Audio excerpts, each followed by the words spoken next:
Hi, I'm Dan Sanguinetti, And I am Russell Lee. and this is Film Rhapsody.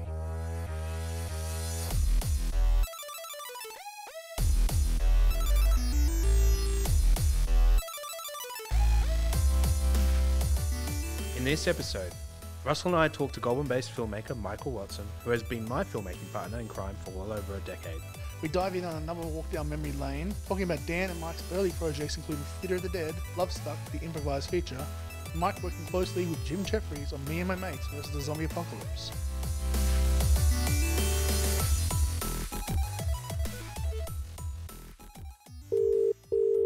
Okay, it's ringing.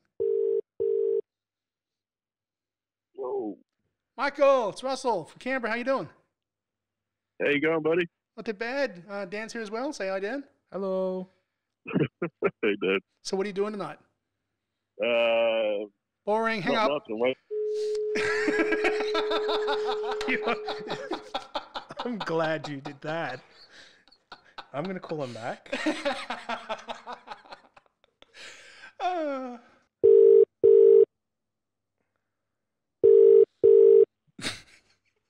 Sorry, Michael. How did you enjoy being part of our first podcast prank call? It was fantastic. Oh, yeah. Dan. Yeah. Up again. No, I'm not going to hang up again. I've actually taken the phone away from Russell. Yeah. But yeah, no, Michael. Welcome to the show. One day, Thank soon, you. One day soon, we will get you to come and be in the studio when you don't have dad and husband duties. For now, I mean, what we're doing at the moment, as you've probably been listening, is we're just trying to get to know people, I guess, and get a sense of the story of what we are as filmmakers. So why don't you share a little bit about your I guess, our filmmaking journey? Because we've been making movies since, what, 2009? Something stupid? 7, I think 2007. Jesus, I didn't actually think it was that early, but yeah, you're probably That right. that was Distracted, wasn't it? Yeah, Distracted. It was a good experience. Yeah, we learnt a lot on that, and I learnt a lot, I guess, from a different number of levels. We met each other when we were working at Prime. Yeah, And we did. Prime Television, that is. Yeah, Prime Television, and Yeah, and then when we both which is left, now Prime 7. yeah, Prime 7, and when we both sort of left, that's when I think we just kept. Is that when the Kept it- station went downhill? No, I don't know, probably. Yeah. We Yeah, left. so we left about the same time, and that's when you decided to start Sanguinetti Media. Yeah. And I think we'd done a couple of little things like before you decided that, but then you just were like, yeah, let's get on board. And It kind of yeah. led to Theatre of the Dead pretty soon after that, because what was happening in the Canberra film industry at the time, people were trying to collaborate and put themselves into different groups that can sort of encourage more film production. I mean, it didn't all work out, but it did result in Theatre of the Dead, which led to a lot of friendships that we've actually continued and still work with today. Yeah, for sure. Yeah. I guess a question I have about Theatre of the Dead is, what would you say was your strongest memory from that film shoot? It was somewhat of a significant shoot because we shot it in 17 days back to back. It was, it was a volunteer love of filmmaking deal, and so the fact that we were all there for 17 days and not a single walk-off set, if that's the right way to put it, where everyone who started on day one was there at day 17. Well, obviously, being a zombie in a scene was pretty cool. Actually, a couple of scenes. But I think you only see me in the one scene where I come busting through the door. And then in the behind the scenes of that, trip ass over up the stairs and everyone else fell on top of me.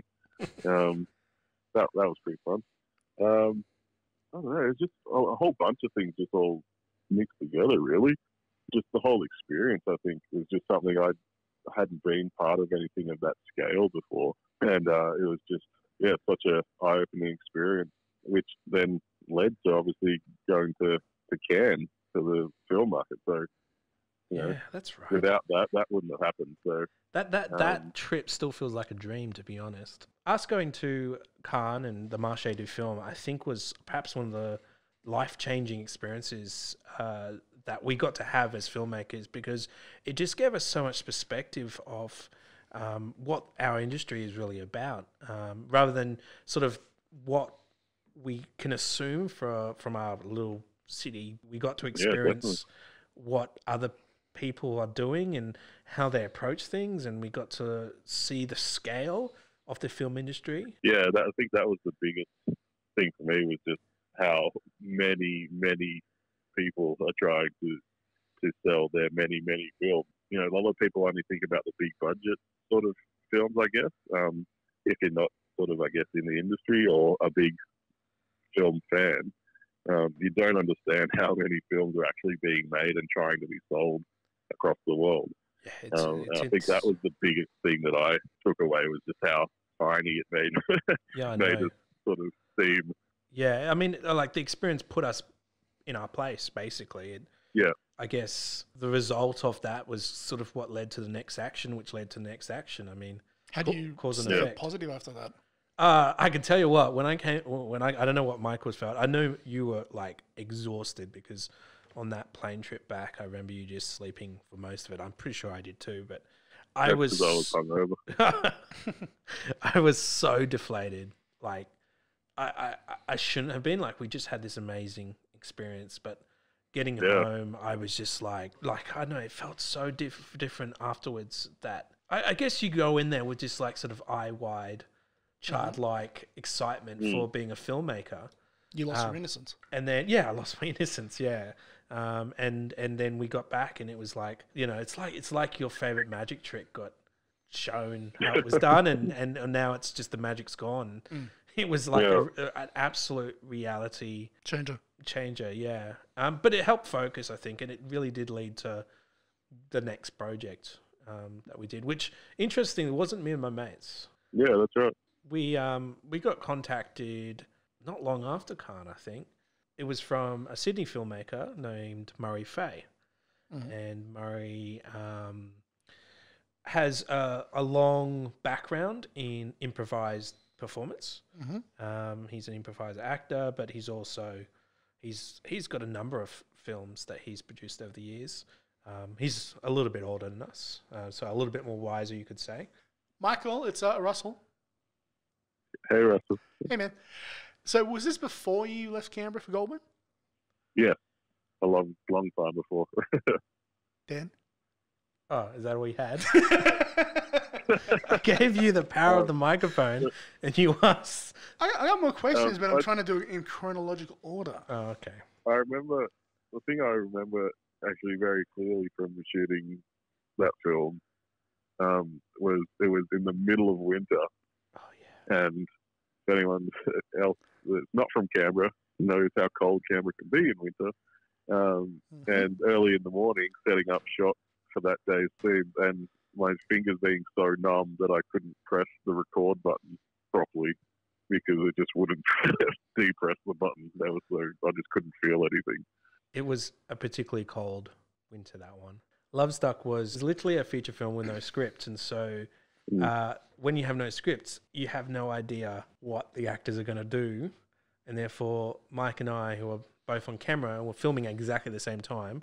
Like, how do we cover each other's shots? Well, we have to stay out of each other's shots, and how do we connect it together so that it makes sense? And I mean, we're thinking like how it might be edited while we're shooting it, as well as, you know, trying to capture the scene and making sure the coverage is there, knowing that we've basically got one take. Now, we did a few takes, but it was confusing. Murray had an idea of where he wanted the overall story to go, so he had little tiny comments he would give to each actor in the scene, but only if it was something important, only one of the actors would know what they were going to say, because Murray wanted them to say it, so that was a true reaction from the other actor. Kind of sounds like the same process they use for Blair Witch. Yeah, well, I guess Blair Witch was similar. A film without a script in a way as well. But yeah, I mean, Lovestuck was obviously a romance, so it was, you know, there were a number of different characters, and there was a message that obviously was trying to get across. And I mean, and this is the thing, and this is where it resulted, because we kept capturing each other on camera. Like, there's the camera operator, there's the camera operator. One of the tricks that I was so impressed with what Murray did was that the film identified the fact that it was being shot. It was a film. And so it was like part documentary. We established there's a crew. We established that it's an improvised script. It established that no one knows what's going to happen, and we're just going to follow the action. And it kind of actually connected really well, which gave Michael a basically an acting credit in the film, because he turns up like with dialogue and everything, and you're just like, oh, what was in dialogue, Michael? What dialogue did you have? It was like, shit, I can't feel my hands. I think you actually do say something about the cold in the film. Yeah, probably did actually. I don't remember. I only saw it once. I actually wouldn't mind seeing it again. Yeah, that's the thing. I mean, that hasn't ended up on any streaming sites yet. It got a cinema release, which was really cool. We went up to Sydney to do that Q&A. Yeah. With some people that were given tickets. Yeah. That was pretty cool. Yeah, and we actually had quite a lot of questions, which was really good to see. Yeah, no, I was really surprised by obviously the audience reaction, and even before the podcast recording, Russell and I were looking at some reviews for the film, and I was like, oh wow, this got reviewed by David Stratton. Oh, really? Yeah, and I'm just like, wow. Obviously, Margaret didn't have a say, but I mean, it was really cool that David had it, and he actually gave it a pretty good review.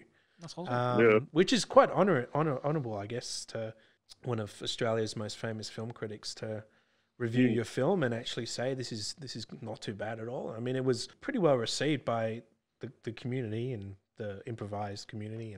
But that's the thing, it's so interesting shooting something like that when you have absolutely no idea what it's going to look like until you see the finished product. Yeah. And I mean, it did take a long time for that to happen, but you know, it's great that it actually did happen. Yeah. And was well received. And yeah, I was actually quite pleasantly surprised when we went and saw it. A little bit after that, Murray actually contacted us again. I don't know if Dan remembers. Yeah, I remember. He wanted to do an improvised pilot for a TV show. I can't remember what. I think Dan you were away somewhere. I think. Yeah, I was. I think I was overseas, so I wasn't actually able to shoot it or do anything, and so Mike took the lead. Yeah, so I took basically over the whole production of getting this thing made and getting camera operators, because he wanted it shot like The Office, because it was set in the NBN rollout. So that would have sounded like a disaster and a half. Yeah. So it was based around these people that were supposed to be helping to roll out the NBN, and some of them had no idea what they were doing, basically, which is true to form, really. Yeah, that was really interesting, because he brought back Gabby Millgate from Lovestuck, who people should know from Muriel's Wedding, who utters the infamous line, "You're terrible, Muriel." She's very good at her comedic timing. Her beats are really funny. But yeah, that was a challenge, because we had to shoot. I think we had 2 days to shoot, and then I had to edit the whole thing in 2 days, ready for basically that same week. I remember, I think I edited for 35 hours straight or something to try and get it ready to be shown. And I mean, that was a pretty interesting experience. And he showed it at I think it was the Street Theatre, one of their little showing rooms there, and everyone seemed to really enjoy it. But these big stepping stones, they just keep getting bigger and bigger. Obviously, Me and My Mates versus Zombie Apocalypse is the biggest thing that I've been involved with so far, and that took in my involvement anyway, I think it was 3 years of my life. Well, probably more for Dan. You were there at the start, when we. Oh yeah, I was at the very first meeting with Declan with you. Yeah, right through till the end. Just didn't really have much to do with the distribution side of stuff. But yeah, we're there for pretty much 95% of it at least. Yeah, no, I mean, like, doing that pitch was probably one of the most daunting things that Yeah, I remember how anxious you guys were. it was frightening to get up and actually pitch a movie to ask for money like that. It was just so Well, new yeah, and because different, and it had it wasn't just a practice. This was a real world situation, yeah, and we had to, to try and get someone to give us money. We spent a long time calling, hundreds of different people trying to get a proposal together. Calling people saying that we had this film and trying to get them to invest something, whether it would be giving us free products or their time for whatever that we could put down into the budget, was quite challenging. You brought together some key elements in that side. There was the paintball gun company and the armor. So Well, that was just like it's such a really good coincidence, really. We originally had someone else who was attached to be the armor, and Declan and I had a chat to him, and then what was it, like 3 weeks or something before we were supposed to start shooting, and he just disappeared. And so I was like, oh shit, what the hell are we going to do now? We need a freaking armorer. And so I just reached out to anyone I could find, and the only person that replied was John Bowring. And who is John Bowring? Well, yeah, at first we just thought he was just this really nice dude who said he'd come along and help us out and whatnot. And turned out that he was the premier armourer in Australia. He basically built what is considered an armourer's job here in Australia. And so he designed and owns the design of Crocodile Dundee's knife. He designed Wolverine's claws in X-Men Origins. He just did the latest Alien film, Alien Covenant, and did all the weapons on that. He did all the Matrix weapons. He's a legend. And he said that he would come and do our little silly zombie film. Mm. And I think that was one of the great things that you really brought to the film, was because of your personality. You're so friendly and everyone loves talking to you. You kind of brought together some really talented, high-end people because they just liked you. And that's a big part of succeeding in the industry, is to be likable and to seem genuine and be genuine. And I think that's what really worked. You can't tell that I'm blushing right now. Well, it's true. Blush at the truth. But yeah, I mean, and John was just the nicest freaking dude. I can't speak highly enough about that guy. And he had the best stories I've ever heard.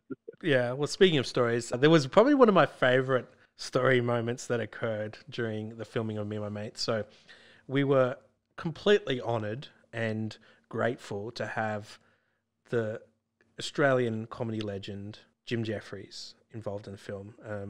To be able to bring him aboard was something truly special, and one of the proudest things I believe I achieved as a producer on this film. Is this story going to be safe for work? This story could be safe for work, depending on how Michael tells it. No pressure, dude. I mean, I'm not very good dealing with famous people, to be honest. I get starstruck. I'm really terrible with it. It took a while for me to not treat Greg Fleet as royalty. He's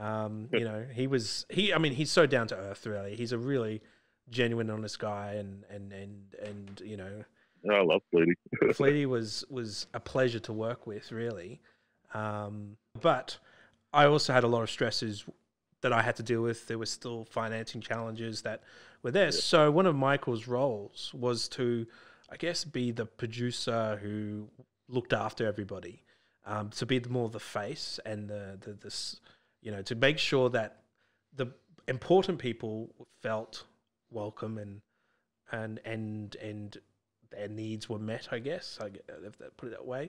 Mm-hmm. It's not particularly a normal producer's role, but Michael was willing to take it on because it obviously it's one of his strengths as a people person. But that also meant you getting to look after Jim Jefferies and you becoming mates. Yeah, well, you kind of got to hang out with him a lot. So Yeah, it was more just making sure that they had what they needed, and well, I mean, if they needed anything. it Yeah. was making sure they actually turned up to set. Yeah, that too. It was more. It wasn't about, like, the truth being, it wasn't Yeah. anything about them. It was making Yeah. sure that we actually had actors on set to work. Because let's be honest, when you have Greg Fleet, Alex Williamson, and Jim Jefferies In a all movie. together, who are all notoriously known for partying, Yeah. yeah. I mean, but I don't think there was any days that anyone was particularly late, but There was one day.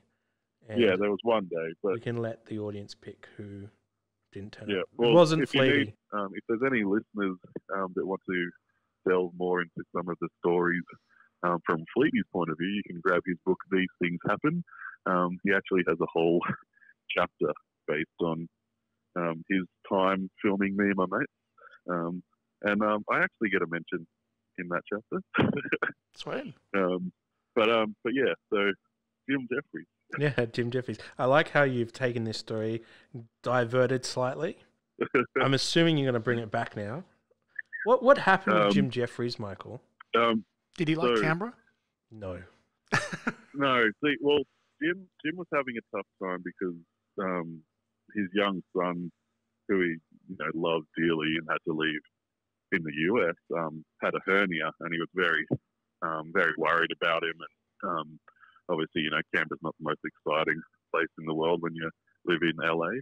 Yeah, so we were lucky enough to have him do one of his stand-up shows at the Ainsley Football Club. And what was so good about that was he was trying out all of his new material on the crowd there for his special that he was going to be shooting a few months later. What was awesome about that was we were the first audience he did his gun control bit on. And I remember that just being one of the best pieces of comedy I'd ever heard. Yeah. And then, obviously, as we know now, it's become a massive viral sensation once the special came out. But yeah, it was just really cool to hear him do new material. And I got to meet his parents, which was pretty interesting. But anyway, so after the show, as you normally do, there was a bit of alcohol ingested by certain people. Everyone, I Jim think. being one of them. Yeah. Well, except for me because I was driving. Oh, true. But yeah, so there was a lot of. He got very drunk, and he tells a lot of stories when he's drunk, which are actually really interesting. But well, most people had, gone away, crew and whatnot. Even the rest of the cast. It was just Dan, myself, Jim, and Jim's manager. And Dan decided he was going to call it a night, and because obviously I was driving Jim around, so Dan went home, and so we're sitting there, and Jim turns to me and goes, "So, are there any strip clubs around?" And I was like, "Yes, there are some, but it's a Monday night. I don't think there's really going to be anything open, but I'll check for you." So I looked it up, and yeah, there was nothing open. So I went back to him and was like, "Oh, sorry, Jim, because it's Monday night, doesn't look like anything's open." And there was a bit of a pause, and he was like, "Okay, what about a brothel?"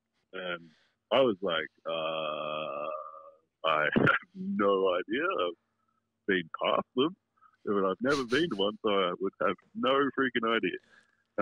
So I looked that up too, and lo and behold, there was one not too far away that was open seemingly all night. So anyway, he goes, "Yep, we're going there." So I was like, "Right, that's a bit strange, but sure."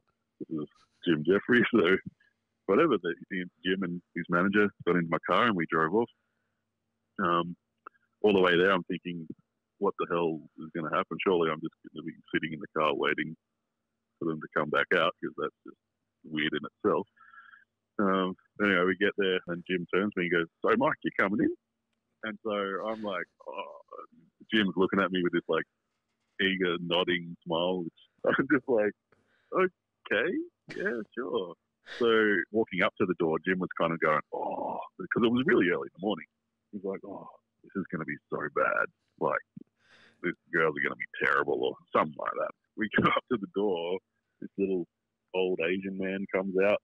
He's just doesn't say anything, just opens this screen door and lets us in to what can only be described as a doctor's surgery-looking waiting room from the 70s. It looked like it hadn't changed in, 40 years. And there was like two chairs. So Jim and I sat and they were facing each other. And I'm just sort of racking my brain going, what's actually going to happen here? Are we like all going in together? Are we like, is he just going to send us like one girl, like to the next one, each girl each or whatever? Anyway, so I'm sitting there and I look over at Jim and he starts rocking backwards and forwards in his chair going, oh, this is so bad. This is going to be so bad. Oh, look at the carpet. Oh, it's just so bad. And then the old man comes back and he's got one girl with him and he just goes, one girl, only one girl. And then there's silence. And then Jim just goes, nah, we're out. And we all quickly get up and leave. And as I sigh a sign of relief. Because there was that one moment when we all locked eyes and you could tell that everyone was thinking, are we going in together? Luckily, Jim was the one that was like, no, because if he hadn't said it, I would have said it. But anyway, so we get back in the car and we're driving back to the hotel, and there are some other stories, but none that can be told in public. Until Fleety's next book. Yeah, Fleety's next book. He actually has another book, but it's not a biography, it's a novel. Fleety is one of the funniest dudes I've ever been around. My cheeks were constantly sore from being in the smile position. Like every single moment of being around him is just hilarity. Check out his Instagram. He's on Instagram as Greg Fleetman. So he's done so well since the film. I think his writing has really kind of changed him, and I think it's amazing that he's been able to do that. So turning back to Alice, what are your main roles on Alice going to be? So this will actually be my first feature film in being a full-fledged producer. I was a co-producer on Me and My Mate.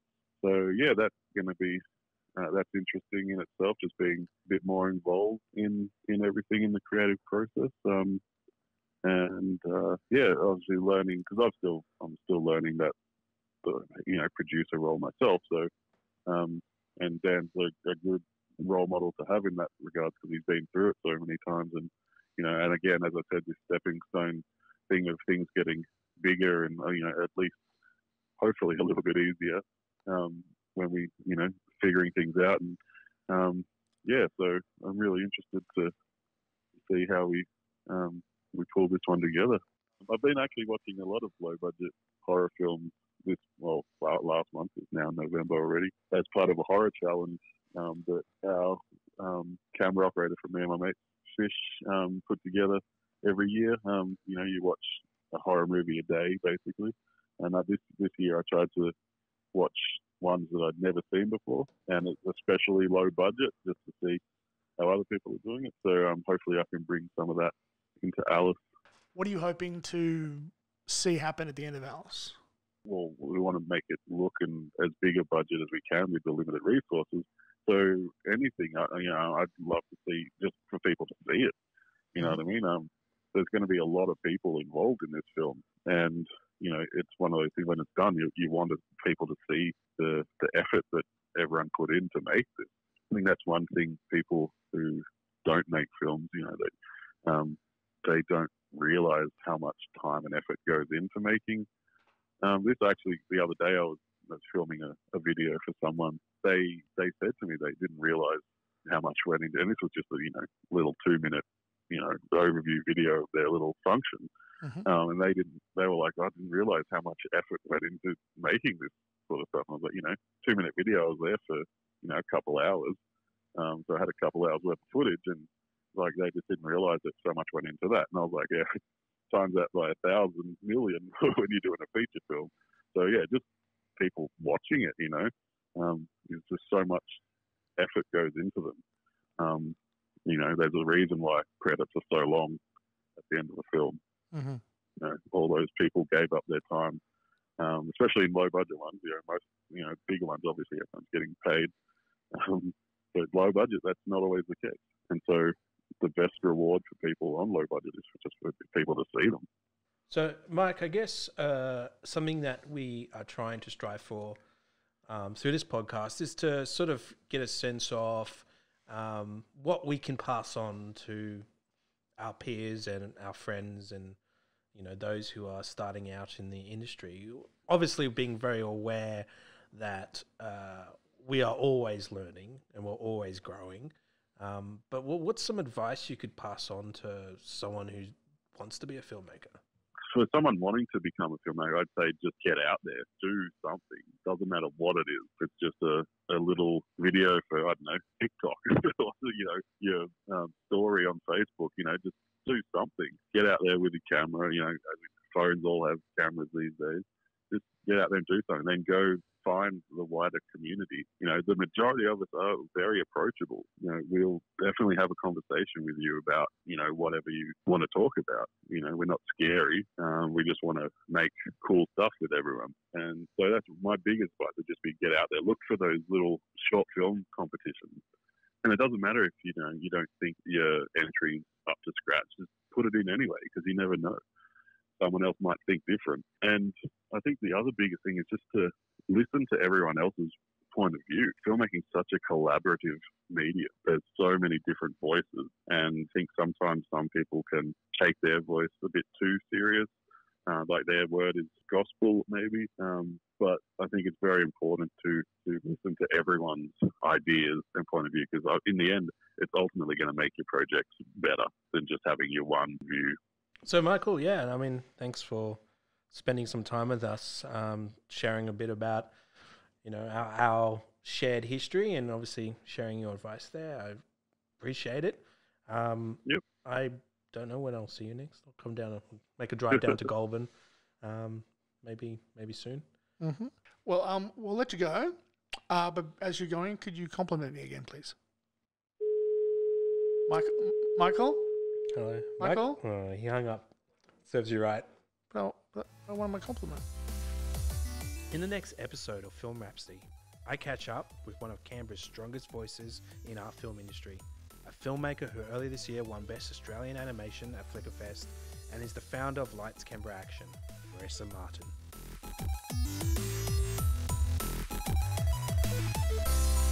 Film Rhapsody is produced by Dan Sanguinetti and Russell Lee for Sanguinetti Media. Head to sanguinettimedia.com.au to subscribe to all our episodes. Oh, I didn't record it.